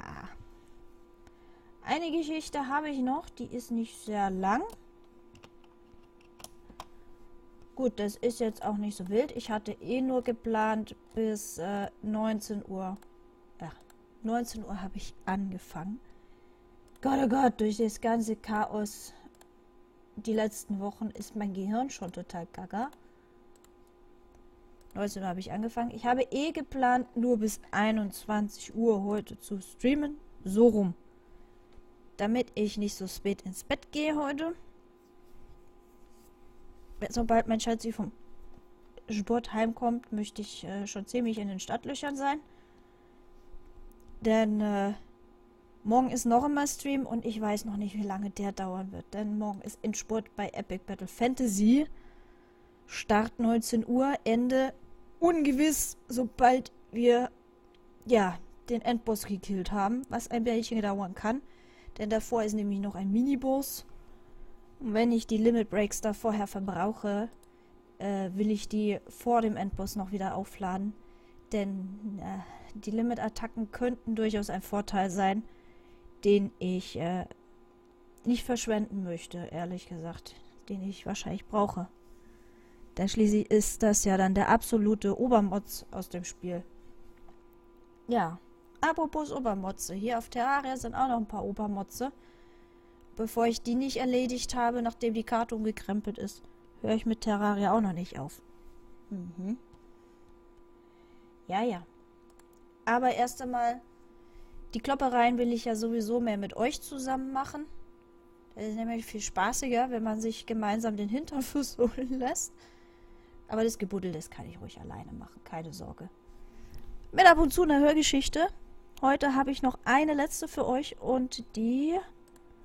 Ja, die heißt nicht A Christmas Feast. Die hatten wir dann ja. Die hatten wir ja gerade. Die nächste heißt... Wie könnte man das grob übersetzen? Es ist kalt am Weihnachtsabend oder so. Cold on Christmas Eve. Und ich sehe gerade, warum hast du so einen hässlichen weißen Rand? Das ist ja bäh. Warum hast du so einen weißen Rand? Das ist ja bäh. Keine Ahnung, was bei dem Banner da verkehrt gelaufen ist. Irgendwie ist der bäh. Ich lasse ihn jetzt so, egal. Dann hat er halt einen weißen Rand. Ich weiß nicht wieso. Eigentlich müsste er genauso sein wie die anderen beiden auch. Strange.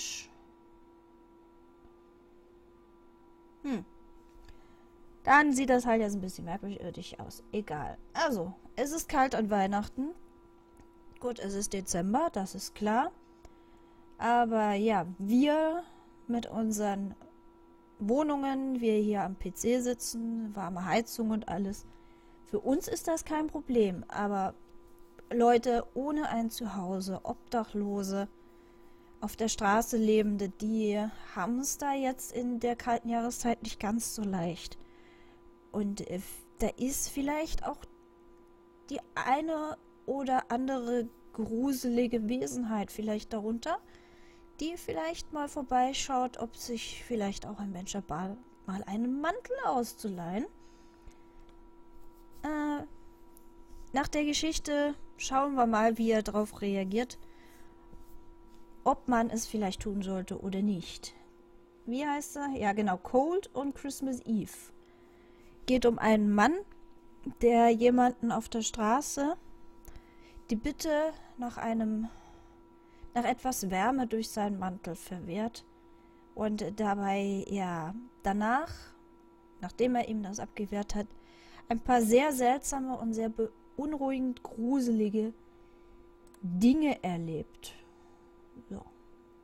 Lassen wir sie mal laufen, oder? Good evening, dear listeners, and welcome to Ghastly Tales. I hope you're all filled with festive cheer for the holiday season. I know I certainly am. And throughout the month of December, you'll be getting 4 original Christmas episodes in your stockings. Because Christmas is all about giving. And what better gift is there than a frightening tale or two? Tonight's story is set on Christmas Eve. A short little nibble of Christmas fear, wrapped up in a big red bow. Open it up and enjoy yourselves, but always remember those less fortunate than yourselves, for it is always cold on Christmas Eve.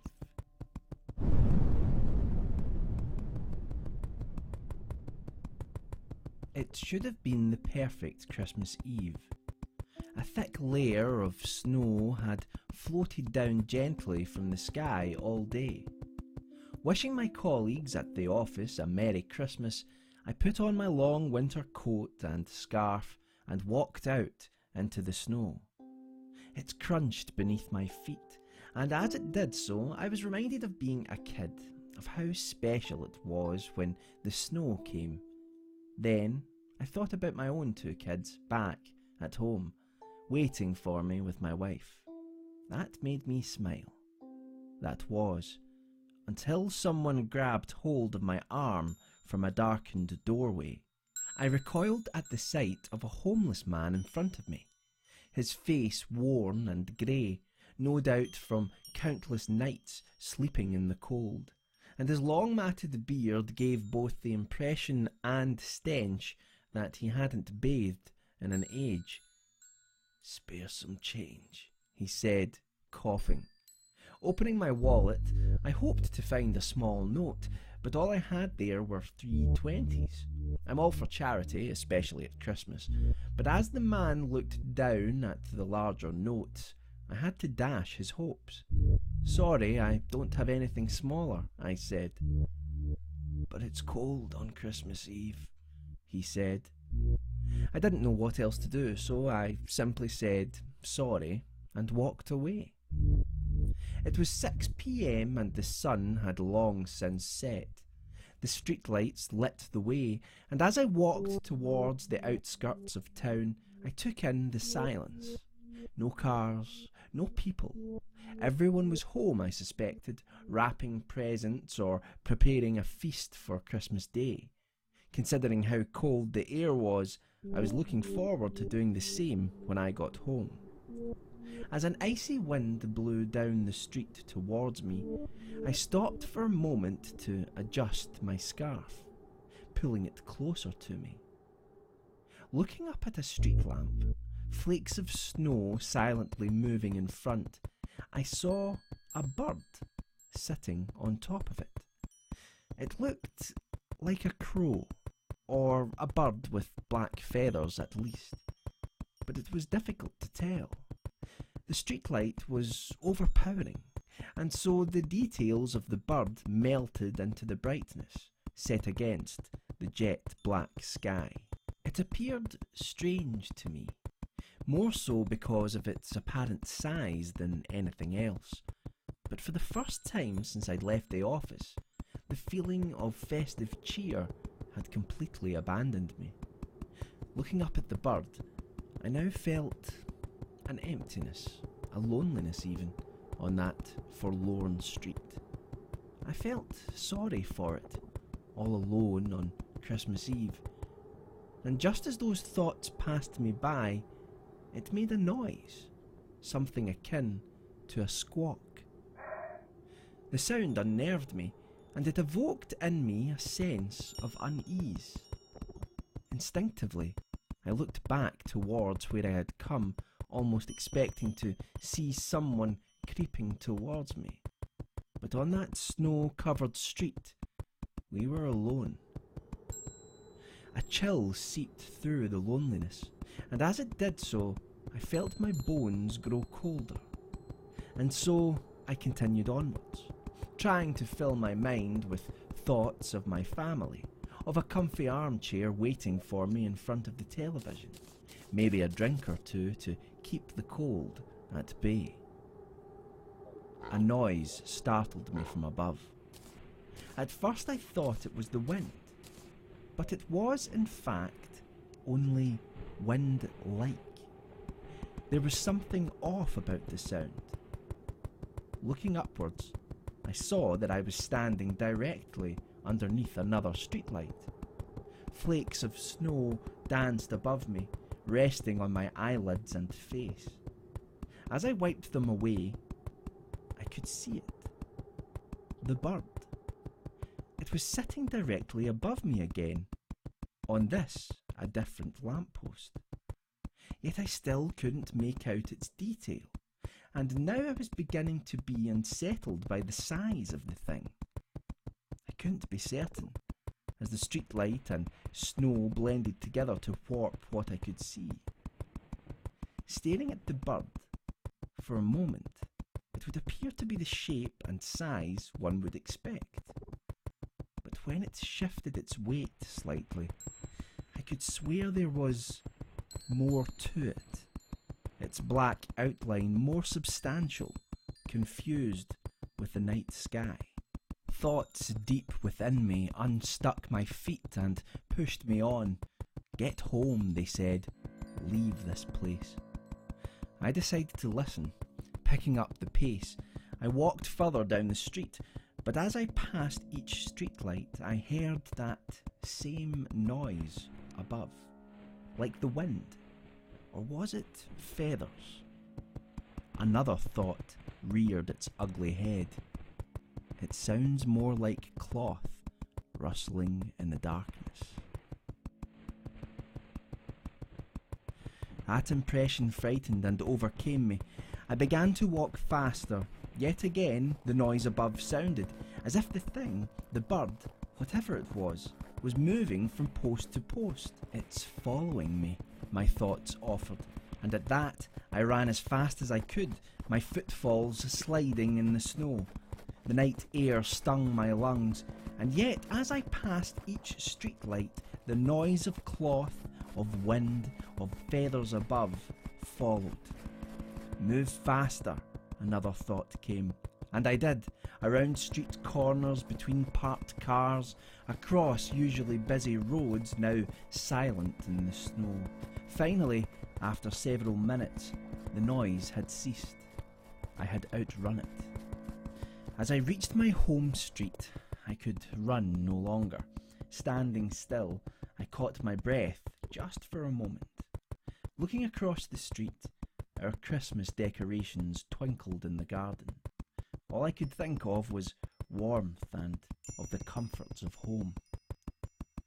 Something cold then touched the back of my neck, and I felt what I can only describe as talon-esque fingers, hard yet knuckled, reaching down underneath my collar and touching my spine. I let out a scream and reached behind me, flailing at whatever was there, out of reach, out of sight. But without laying my eyes on it, I knew the truth. The thing that had been following me had grabbed hold of my coat at the back with talons or fingers or something else entirely. For how long it had been grasping onto my coat, I could not say. Pulling at it, I could not dislodge it, and so I did only what I could. I threw my coat to the ground, leaving it in the snow. Running across the street, I reached the gate to my garden, but in my eagerness to get inside to safety, I slipped on a piece of ice and fell sharply onto my back on the ground. That was when I saw it. Standing there across the street from me was not an animal or a thing, but a man. The homeless man I had met outside the office. He pulled on my long winter coat and did the buttons up. He then looked at me and said, "It's cold on Christmas Eve." Grinning from behind his matted beard, he then walked away from me, down the street, back to whatever obscure place he'd come.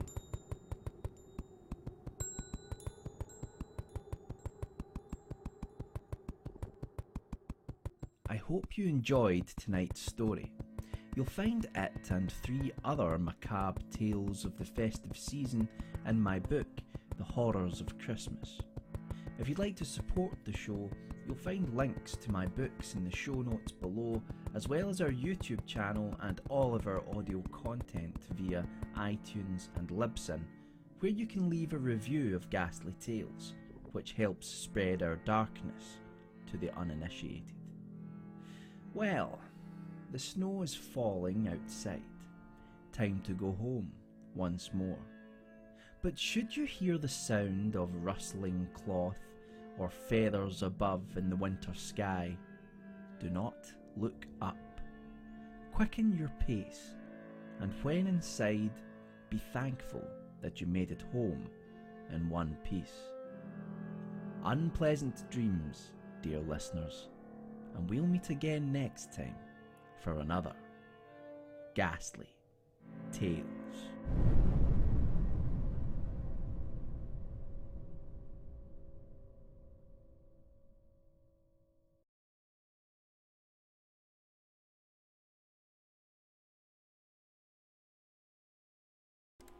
So, das war die letzte Geschichte. Ja, er hat zwar was von 4 Geschichten gesagt, aber die 4. ist, glaube ich, Bits and Pieces und die habe ich wann anders schon vorgespielt. Deswegen nehme ich die jetzt da auch nicht heute noch ein zweites Mal mit rein. Außerdem haben wir schon 20 vor 9 und um 9 möchte ich ja aufhören. Aber ja. Ein obdachloser Mann, der sich in eine Art Vogel verwandeln kann? Oder was war der überhaupt? Auf jeden Fall hat er am Ende dann wohl doch noch einen Mantel bekommen. Denn es ist ja schließlich kalt an Heiligabend.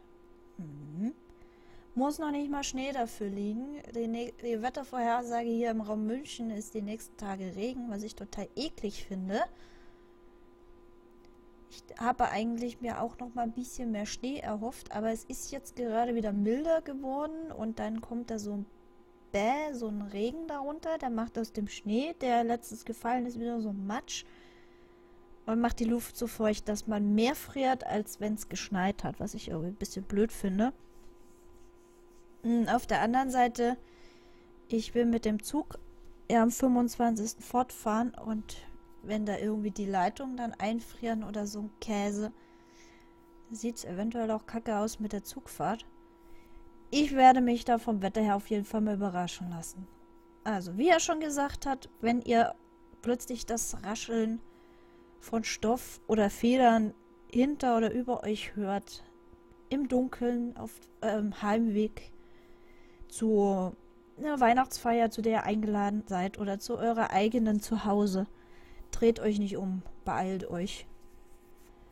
Aber ja, seid auch nicht so gemein und ärgert den, ich würde ihn jetzt mal sagen, Krähenmann. Das, was er ja beschrieb, das hörte sich ja fast wie eine Krähe an, auch wenn er nicht genau sagen konnte, wie groß der Vogel überhaupt war. Aber ja. Und wenn ihr halt so viel Geld dabei habt, dann gebt es ihm vielleicht besser nicht, dass er nachher auch noch euch hinterherfliegt und euch die Jacke klaut, weil ihm kalt ist. Ja. Tut ihm irgendeinen kleinen Gefallen. Dann lässt er euch hoffentlich auch in Ruhe und verfolgt euch nicht bis nach Hause. So, der liebe Michael. Dann machen wir mal das, ja, die Geschichte ist vorbei. Blub. Es gibt jetzt nichts mehr von Ghastly Tales. Sondern, nee, jetzt machen wir von Terraria vielleicht noch ein bisschen die Musik an. Und ich mache dieses kleine Stückchen da noch zu Ende. Schaffe ich noch ein Stück? Das muss ich mir jetzt noch mal kurz anschauen.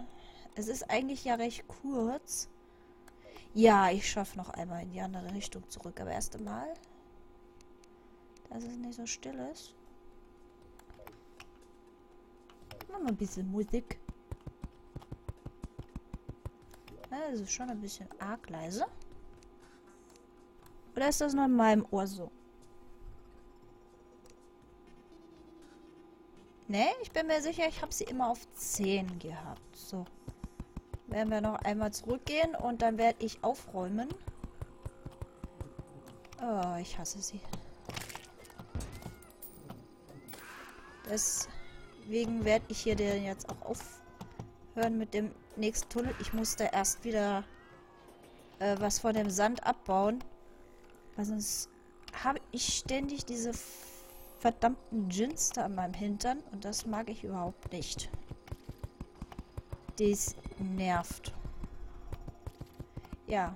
Wenn ich den Tunnel da jetzt noch fertig gemacht habe, ihr habt gesehen zwischendurch vielleicht, so viel Dreck hatte ich jetzt auch eh gar nicht mehr dabei. Werde ich einfach das einlagern und sobald ich wieder Terraria zocken kann, dieses Jahr wahrscheinlich nicht mehr. Na, wobei vielleicht am Samstag noch ein bisschen. Da werde ich nämlich wieder zerstören gehen, wieder neuen Dreck in die Vorräte einlagern. Und vor allem Steine für die Tunnel muss ich weiter einlagern. Aber da werde ich nicht hier den Part machen, sondern ich werde auf der anderen Seite, auf der linken Seite noch ein bisschen in der Nähe vom Dungeon da weitermachen. Weil ich da eigentlich hier diese Markierung mit meinem Marmor und dem Granit, die will ich bis zum Rand hier nämlich dann durchziehen. Weil ich mir ungefähr grob markiert und skizziert habe, wo welches Biom auf welcher Höhe sein soll. Und da brauche ich diese Linie bis dahin, diesen einen Tunnel als Hinweis. Weil sonst funktioniert das nicht so, wie ich mir das aufgezeichnet habe. Ja. Außerdem kann ich in der anderen Richtung ja noch nicht so weit zerstören. Ja gut, ich könnte einfach mal so hier noch so ein Stück weitermachen. Hauptsache den Sand weg. Denn im Dschungel, da ist ja für uns noch Prontera. Prontera ist eine Stadt in Ragnarok Online. Plantera.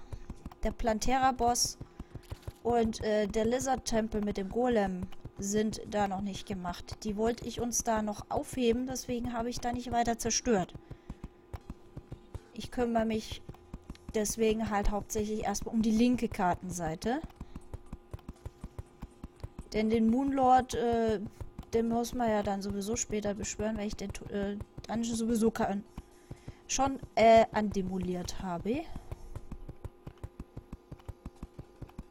Also kann ich ja auch links weitermachen, aber Plantera und den Lizard-Tempel, das machen wir gemeinsam und dann zerstöre ich den Dschungel auf der rechten Seite.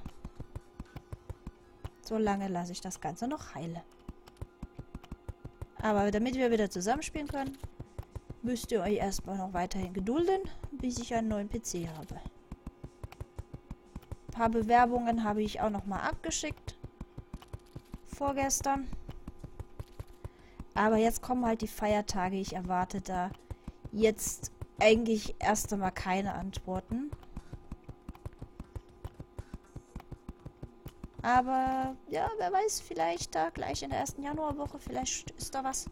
Könnt ihr mir ja mal die Daumen drücken, dass ich da wo eingeladen werde, dass ich einen neuen Job kriege und dann kann ich auch für einen neuen PC zusammensparen, mit dem man dann auch wieder gescheit Multiplayer machen kann.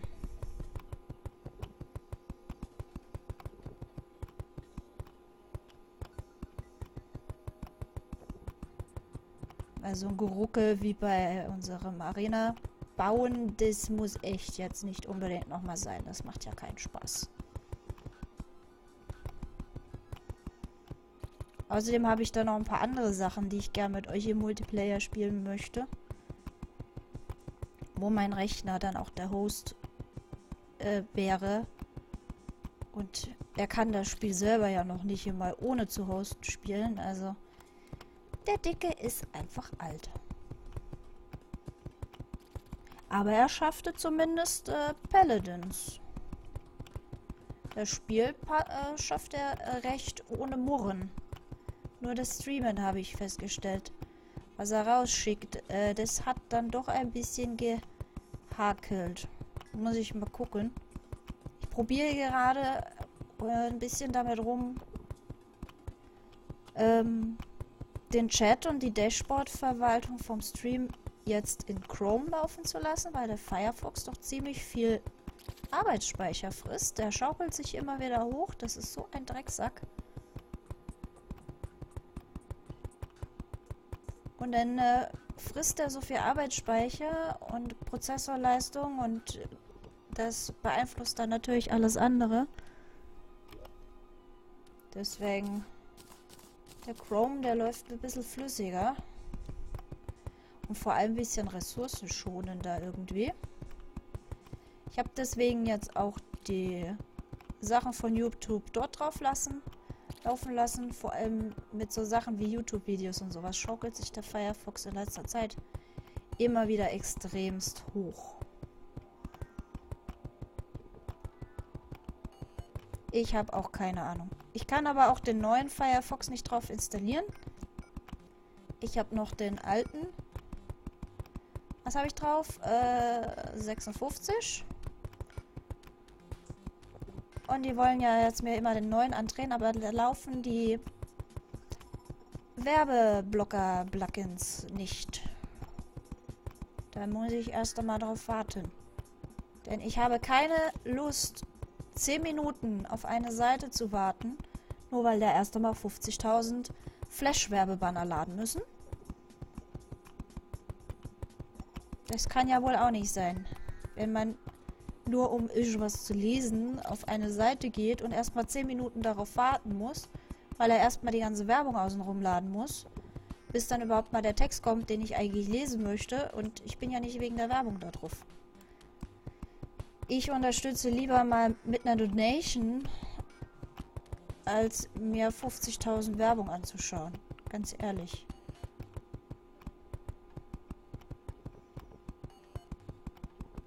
So. Wie weit ist es? Da, seht ihr, die Hälfte haben wir schon. Ja, ich dachte es mir doch. Ich pack das bis um 9. Hahaha. Ich bin jetzt schon professioneller Dreckplatzierer. Ich habe schon ein Auge dafür, wie lange das dauert. Nein, aber nicht wirklich. Na? Weil das Dreckplatzieren, das kann ich nie länger als 2 Stunden ungefähr machen. Da tut mir dann der Zeigefinger an der Maus weh. Tunnel platzieren geht länger, weil ich ja immer wieder wechsle hier zwischen Steine, Lampe, Schienen, wenn ich sie dabei habe. Aber nur Dreck platzieren, das kann ich nie lange. Muss aber leider sein. Weil ich mir das so ausgesucht habe. Ich will das so haben, also ziehe ich das jetzt auch durch. Und ich bin gespannt, wie lange mich das dauert. Hängt ja immer auch davon ab, wie oft ich sterbe. Was vor allem unten in der Hölle dann wieder passieren kann. Das hält immer so auf, wenn ich da unten verreck. Wer von euch hat denn da gerade so geleuchtet? Leuchtende Monster? Gibt's doch gar nicht. Sah gerade so aus, als wäre einer von euch so aufgeleuchtet. Könnt ihr nicht mal bei mir in den Tunnel hochkommen? Ich hätte gern noch ein paar mehr von den Weihnachtsgeschenken fürs Lager. Aber scheinbar wollt ihr nicht. Doof.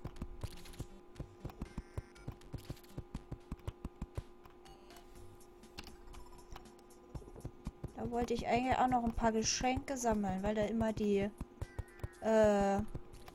Weihnachtsblöcke drin sind, da diese grün-weißen und die rot-weißen.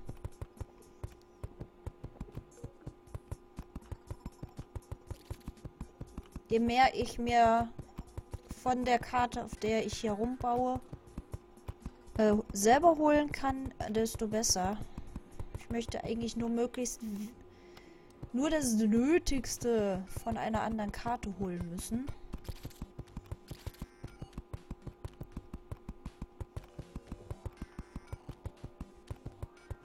Aber ihr hüpft da unten zu dritt rum.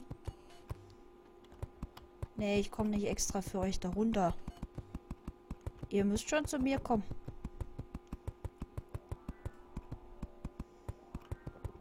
Ich halte mich da dann doch an meinen Zeitplan.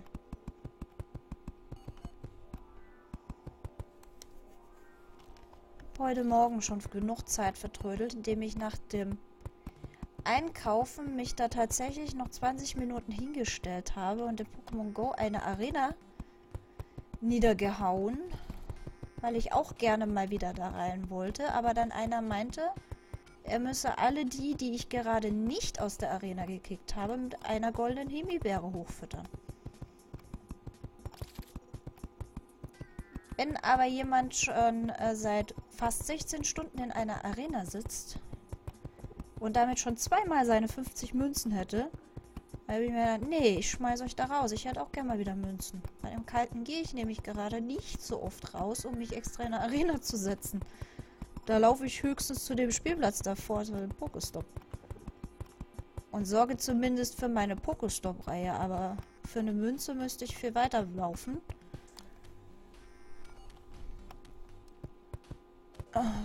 Und laufe, selbst wenn ich in der WhatsApp-Gruppe sage, lasst mich bitte da drin, laufe ich trotzdem die Gefahr, durch irgendwen, der nicht in unserer Pokémon Go WhatsApp-Gruppe ist, da rausgeschmissen zu werden. Weil es da irgendwie ein paar neue Spezies hier bei uns in der Gegend gibt, ein paar neue Namen, bei denen ich mir jetzt nicht sicher bin, ob das Spieler sind, die wirklich rumgehen, oder Spoofer. Als Spoofer gibt es leider immer noch ein paar.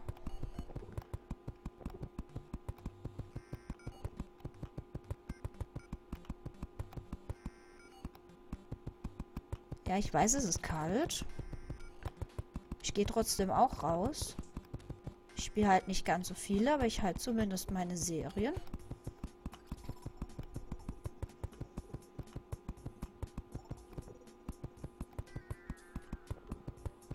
Vielleicht gehe ich noch auf den Raid am Samstag.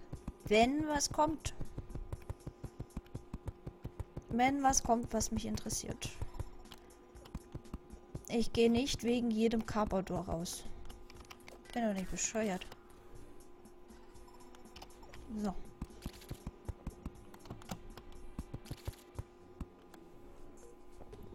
Auf der 7. Zack.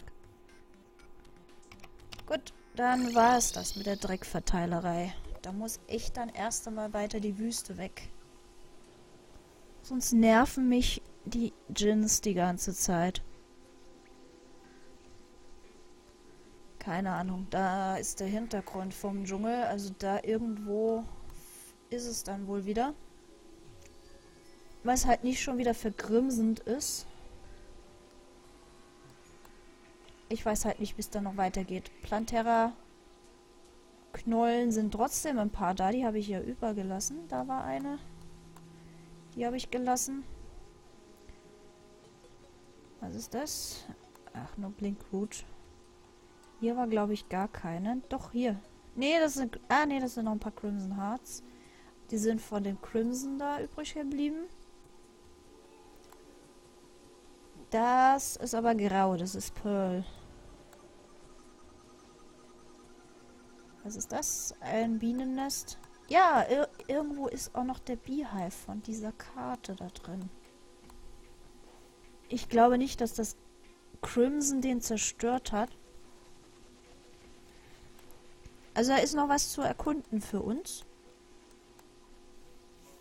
Können wir uns gemeinsam unterwegs machen und da killen und looten. Aber ich werde erst einmal hier weitermachen. Da das Stück, dass ich die Markierung bis dahin habe. Mir fehlt aber immer noch ein Schlüssel. Wo ist sie? Wo ist sie? Dieser kackverdammte Schlüssel fehlt mir noch. Arg. Müsste ich noch mal darüber. Mal gucken, ob ich den bekomme.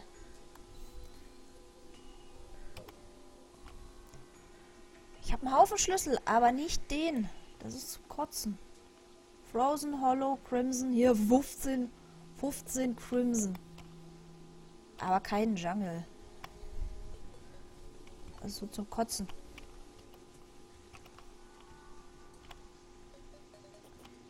Der ist so geizig. Oh, ich habe ja komplett meine Vorräte dabei gehabt. Das finde ich gut. Das heißt, alle 3 Kisten haben Platz. Das nehmen wir mit. Zack. Ja gut, wenn ich das jetzt da reinpacke, ist die jetzt zwar schon wieder halb voll, aber das wird schon. Ich finde sowieso hauptsächlich Stein. Deswegen habe ich jetzt mehr Kisten für Bricks statt für Dreck. Ich habe hier sogar noch Reserve für extra nicht verziegelte Steine. Dass ich nicht ständig neu machen muss. Was nehme ich noch mit? Ich glaube, Schlamm habe ich immer ein bisschen da drüben gefunden. Dann nehme ich das noch mit. Da müsste ich eigentlich hauptsächlich abgedeckt haben. Geschenke. Oh, so wenig. Ich will mehr Geschenke. Also in-game, die Dinger. Nicht im echten Leben. So, das kannst du haben. Ich habe wieder eine Platin-Münze zusammen. Wie ist das denn passiert? Zack. Für die Schatzkisten. Oh nein, ich darf nicht da hoch. Hahaha, weiter oben im Turm habe ich ja eigentlich eine Überraschung. Die ist keinem von euch auf der Minimap aufgefallen. Tja, haha, jetzt ist zu spät. Jetzt rufe ich sie nicht mehr auf. Da ist nämlich eine kleine Überraschung.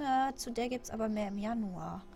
Für alle, die mir jetzt das letzte Mal heute zugeschaut haben, sage ich schon mal wünsche ich frohe Weihnachten schon mal und einen guten Rutsch ins neue Jahr. Ich bin morgen für Epic Battle nochmal da ab 19 Uhr. Ich weiß nicht, wie lange es dauern wird. 1 Stunde mindestens, vielleicht sogar 2, wenn ich die Limit Breaks wieder aufladen will. Ich weiß auch nicht, wie groß der Level nach dem Vulkan ist, auf dem dann der absolute Ober-Mega-Mods-Boss noch darauf wartet, dass ich ihn umhaue. Aber ich möchte mit dem Open-End Epic Battle morgen wirklich den 3. Teil abschließen, dass ich im Januar mit dem 4. weitermachen kann. Der gute Matt ist nämlich sehr fleißig. Am 5. Da bin ich mal gespannt. Der müsste es auch nicht mehr allzu lange dauern, bis er dann den 5. veröffentlicht. Da kann ich einfach gerade weiter durch die Reihe rutschen. Ja. Da werde ich mal schauen, wie das morgen aussieht. Mehr zu Epic Battle Fantasy gibt es dann aber morgen. Weil ich das Game of zocke. Für heute ist Schluss. Ich hoffe, die 3 Geschichten haben euch gefallen. Wenn ja, wie gesagt, schaut auf dem Kanal von Ghastly Tales einfach vorbei. Entweder über meinen Special Guest Button im Twitch-Kanal bei mir unten oder in die Videobeschreibung des Uploads von der Runde hier werde ich euch einfach mal den Link reinpacken. Die Jungs machen ein paar ganz interessante Sachen. Also nicht nur der Michael ist ja nicht alleine, sondern der hat auch noch ein paar Freunde, die ihm da mithelfen. Und wenn ihr auf gruselige Sachen steht, ist das eigentlich ein ganz guter Kanal. Jetzt ist aber wirklich Schluss. Mein Schatz kommt in einer halben Stunde. Na, wobei nicht ganz. Ein bisschen später. Das letzte Mal war der sehr pünktlich. Ah, vielleicht ist er heute auch wieder so pünktlich. Ich will ja dann ins Bett. Ja, gehe ich dann schlafen. Deswegen gute Nacht. Bis zum nächsten Mal. Frohe Weihnachten schon mal und einen guten Rutsch, wenn man sich nicht mehr sieht. Ich danke auf jeden Fall fürs Zuschauen. Und ja, bleibt auf dem Laufenden. Diese Karte ist noch nicht fertig. Haha. Bis dann.